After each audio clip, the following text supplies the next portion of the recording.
Bon mercredi les pirates, le mercredi c'est jour de formation, jour de sortie de formation. On va se régaler une fois encore, on va utiliser toutes les méthodes des neurosciences pour pouvoir récupérer son conjoint. Peut-être que vous êtes ensemble depuis 5, 10, 15, 20 ans, votre couple bat de l'aile, vous êtes sorti de la phase de sécurisation, la phase 2 et votre conjoint vous a dit dans la phase d'exploration je t'aime plus, c'est fini, je ne reviendrai pas, et vous avez eu un choc traumatique, vous avez commis des interdits et heureusement vous êtes tombé sur cette chaîne, vous avez appris à vous former, vous avez un catalogue en descriptif de cette vidéo des 130 formations comme la formation de cette semaine et petit à petit vous êtes en train de reconquérir votre conjoint ou vous l'avez déjà reconquis mais vous continuez à regarder ces vidéos parce que chaque jour vous apprenez des choses sur les relations humaines, sur la relation de couple, et ça c'est bon. Cette semaine, la formation va parler des arts martiaux, comment utiliser les techniques mentales des arts martiaux pour récupérer votre conjoint. Vous savez que vous allez récupérer votre conjoint, oui, mais si vous avez la grinta, vous allez récupérer votre conjoint, oui, si vous avez des techniques liées au champion, hein, au mental du champion. Bruno, pourquoi tu dis des choses comme ça? On se concentre, Bruno, se concentre. Il faut que tu fasses la formation sur les arts martiaux, Bruno, sinon tu ne vas pas y arriver. Oui, vous pouvez récupérer votre couple, oui, mais ça prend. Et la formation de la semaine sur les arts martiaux va beaucoup vous aider. Hein, cette formation, vous me l'aviez réclamée. Vous me dites, mais moi qui fais des arts martiaux, est-ce que vous ne pouvez pas me trouver des ponts entre? Et j'ai trouvé que c'était une très belle idée. Et évidemment, je vous ai pondu cette formation, hein, les techniques des arts martiaux, comme le judo, comme l'aïkido, peuvent améliorer vos relations de couple et peuvent vous aider à récupérer votre conjoint quand votre couple est en crise. Comment les techniques des arts martiaux peuvent vous aider à mieux vous maîtriser, c'est ce que vous allez apprendre dans la formation de cette semaine. Ce sont des périodes difficiles comme la crise de couple et le fait de coupler les neurosciences aux arts martiaux vont vous permettre d'avoir les bons conseils sur les dernières découvertes scientifiques, sur mon expérience personnelle et sur les traditions millénaires des arts martiaux. Finalement, tout se regroupe. Hein, quand il y a des choses qui sont valables dans les neurosciences, qui sont valables dans les arts martiaux, qui sont valables dans le couple, eh c'est que ça a une valeur forte. Hein. Quand on vous donne des conseils comme le suis-moi, je te suis, comme le silence radio comme l'être magique qui ne marche ni dans le monde professionnel ni dans le monde relationnel. Ça marche éventuellement quand on est en lune de miel, que l'on est un ado. Eh bien, vous allez utiliser des techniques qui fonctionnent dans les arts martiaux, dans les neurosciences, dans les relations de couple, et c'est pour ça que vous allez augmenter vos probabilités de revenir ensemble. Alors vous êtes certainement, si vous écoutez cette vidéo, dans une situation où votre couple bat de l'aile, où vous vous êtes souvent disputé, ou encore vous disputez souvent parce que vous commettez des interdits, vous vous sentez maintenant incompris parce que votre conjoint veut divorcer, vous avez peur de perdre votre conjoint, et si vous êtes ici, si vous êtes dans les formations, vous allez chercher des solutions pour sauver votre relation, pour renouer le dialogue et pour raviver la flamme.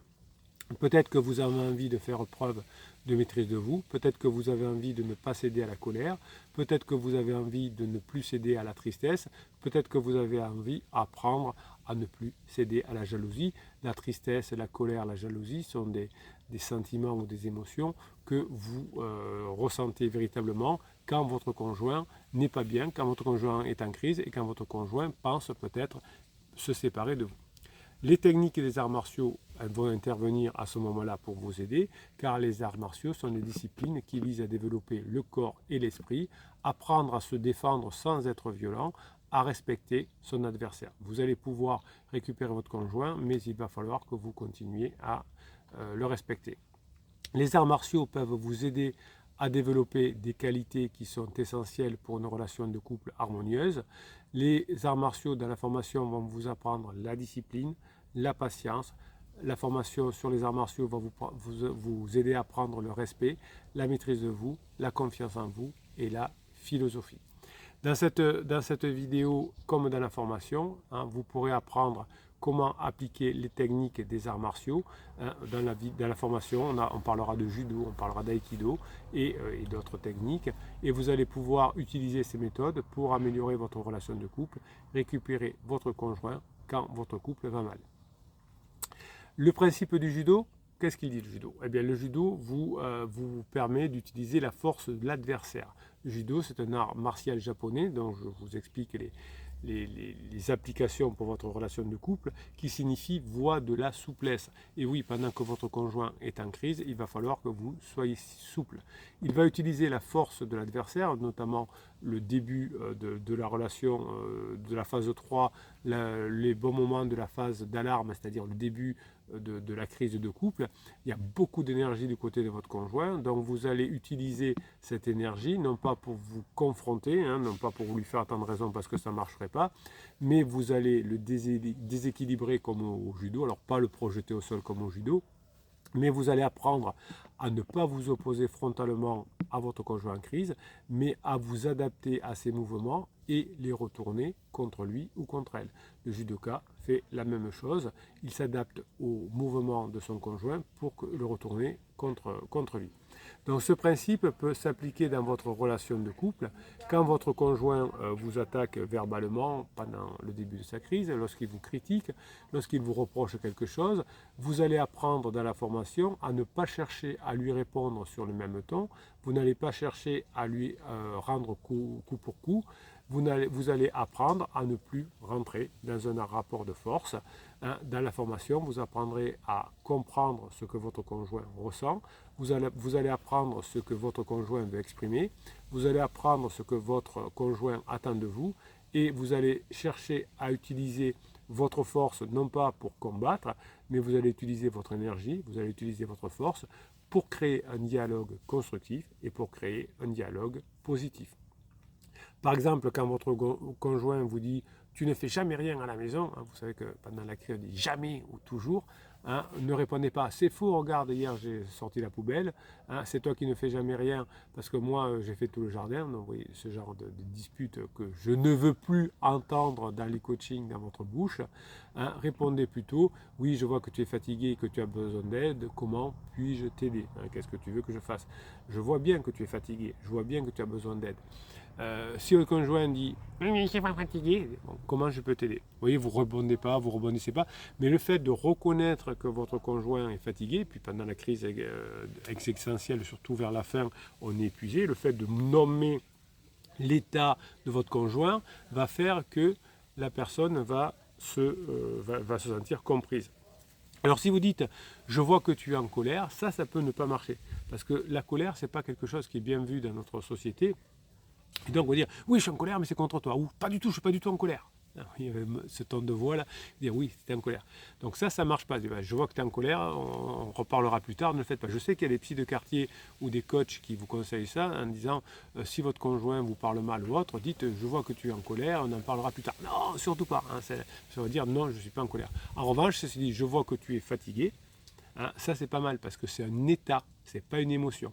Vous pouvez nommer un état, comme je vois que tu es fatigué, je vois que tu es impatient. Ça va parce que c'est des états donc, qui sont bien vus de la société ou qui sont pas mal vus, mais ne dites pas je vois que tu es en colère, parce que je ne suis pas en colère. Ça arrive même en coaching parfois où la personne dit tiens, mon conjoint il a fait ça. Donc je dis je vois que je m'amuse.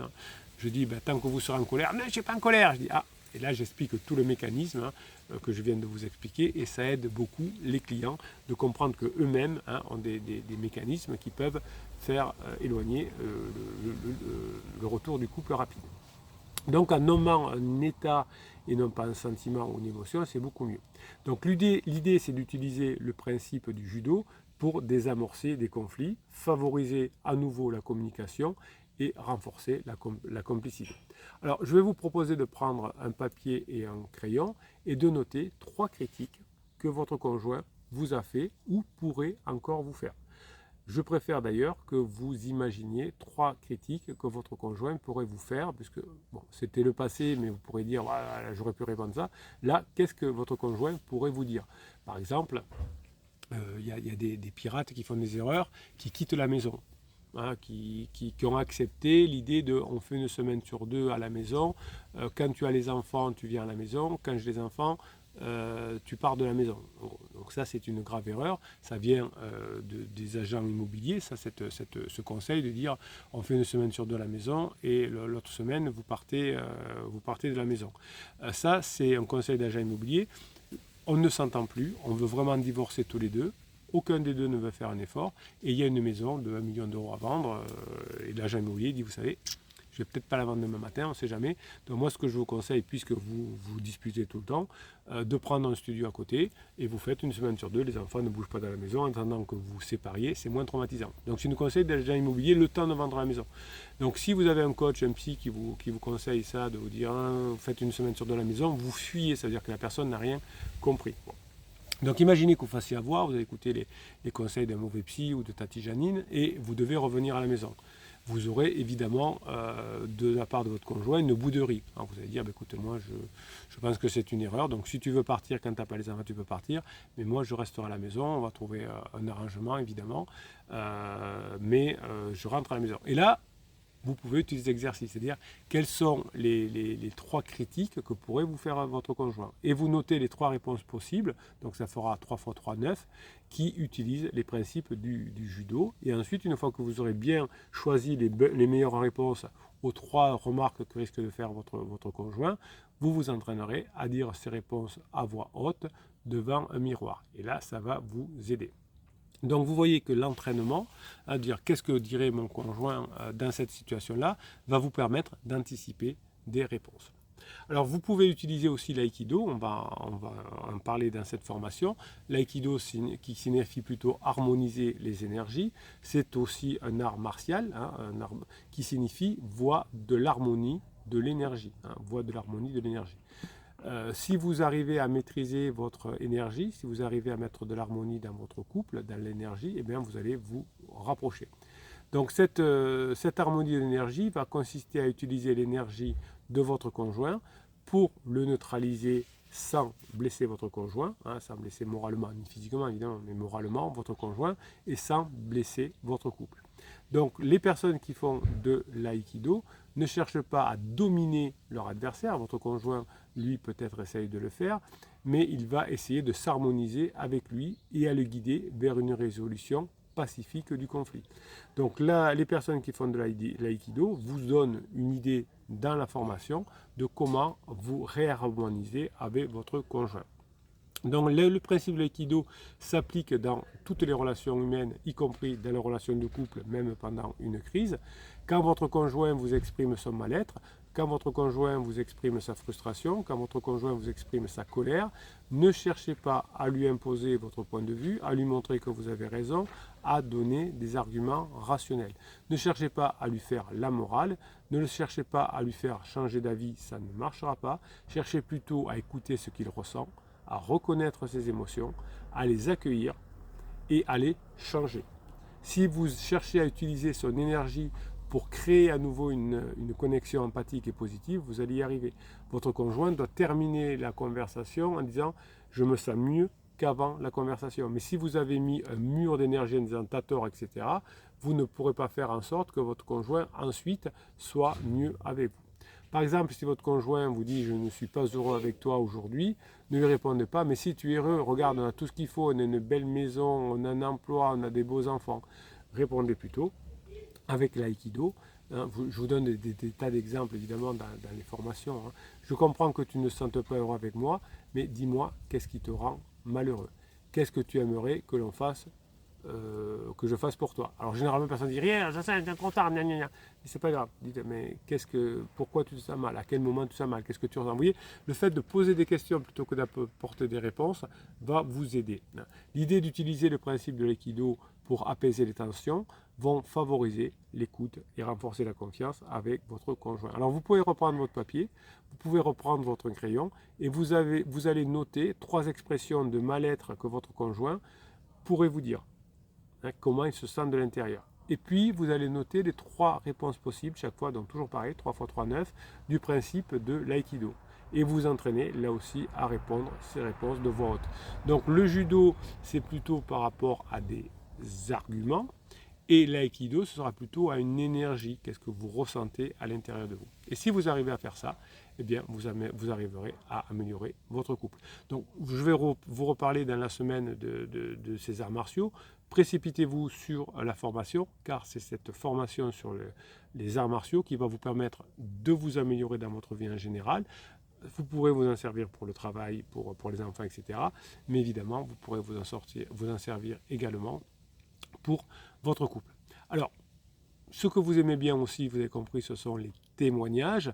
Et vous avez des témoignages qui sont en descriptif des vidéos. Vous avez des témoignages qui sont sur Facebook.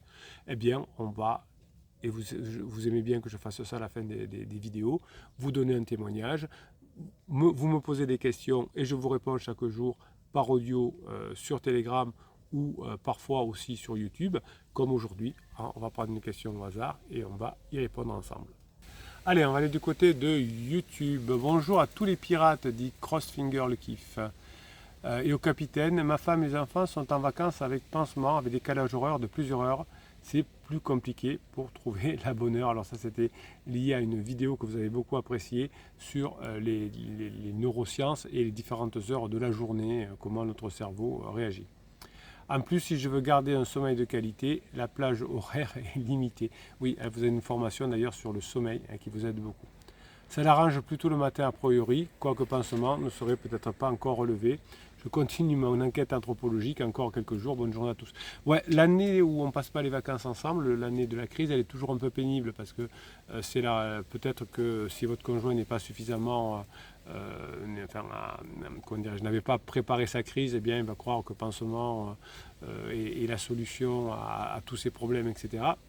Et donc on va peut-être partir en vacances avec pansement, donc c'est généralement, ça va abîmer leur relation évidemment, puisque vivre un quotidien avec une personne qui est un pansement, c'est toujours compliqué. Mais pour vous, c'est compliqué aussi de savoir que la personne est avec pansement. Bon, l'année prochaine, si vous avez fait ce qu'il faut, si vous avez mis en application les formations, vous reviendrez ensemble. Mais c'est vrai que c'est un peu pénible. C'est pas grave.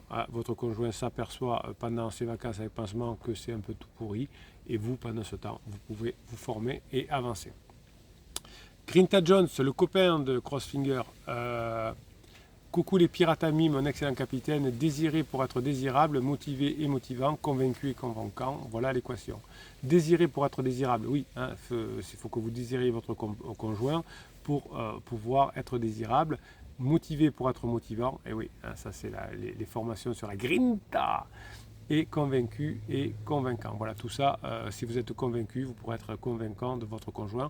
Plus vous allez améliorer votre zone de confort, plus vous allez étendre votre zone de confort, plus vous allez apprendre des choses, plus vous allez être capable de bien agir et réagir aux situations. Et ça, c'est bon. Je vous laisse aller découvrir la formation sur les arts martiaux. Vous les avez en descriptif de cette vidéo, le catalogue des 130 formations. Réagissez aux commentaires des autres pirates. Mettez les commentaires. Amusez-vous, parlez avec des pirates qui vivent la même situation que vous, parlez avec des pirates qui s'en sont sortis, parlez avec des pirates qui sont plus avancés que vous, aidez les pirates qui sont plus jeunes que vous, ça fait du bien aussi d'aider les autres. Je vous souhaite de passer la journée que vous méritez. Je vous kiffe, mes pirates adorés. L'art martial, c'est comment on va dire ça, l'arme absolue des pirates, ou l'outil absolu des pirates. J'aime pas trop les armes, je préfère les outils. Passez la journée que vous méritez.